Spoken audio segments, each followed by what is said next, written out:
15,000 ஆண்டுகள் பழமையானது என நவீன தொழில்நுட்பத்தை பயன்படுத்தி நடத்தப்பட்ட கடல்சார் ஆய்வில் தெரியவந்துள்ளது. காவிரி பூம்பட்டினம் என்று அழைக்கப்படும் பூம்புகார் நகரம் கடலுக்குள் அழிந்தது பற்றி சிலப்பதிகாரம், மணிமேகலை, பட்டினப்பாலை ஆகிய பழந்தமிழ் இலக்கியங்களில் பாடப்பட்டுள்ளது. கடல் அழித்ததாக கருதப்படும் பூம்புகார் குறித்து ஆய்வுகள் எதுவும் நடைபெறாமல் இருந்த நிலையில் மத்திய அறிவியல் மற்றும் தொழில்நுட்பத்துறை உதவியுடன் பாரதிதாசன் பல்கலைக்கழகம் வங்கக்கடலில் பல்துறை சார் ஆய்வை கடந்த 2 ஆண்டுகளாக நடத்தி வந்தது.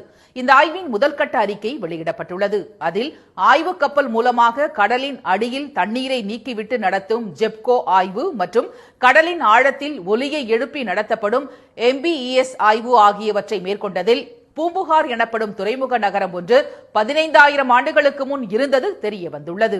கடல்கள் தரைமட்டத்திலே ஏதானும் நகரங்கள் இருக்கின்றதா, இடங்கள் இருக்கின்றதா, தளவாடங்கள் தெரிகின்றதா என்பதை அறிவதற்காக அறிந்த முயற்சியில் நாங்கள் ஈடுபட்ட போது